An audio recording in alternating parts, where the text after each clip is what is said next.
J-Tech. Today we're going to do a vacuum test. We're going to do the first one with the ignition switch disconnected, the second one with it connected but then an idle, and the third one we're going to rev it. Alright? Okay, go ahead.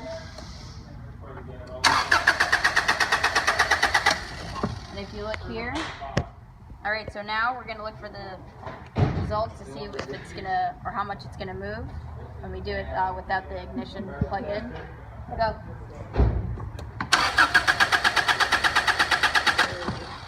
Alright, now we're going to do it with the ignition switch plugged in.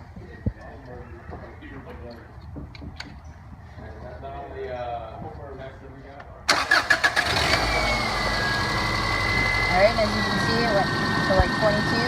Now we're going to rev it. Rev. Alright.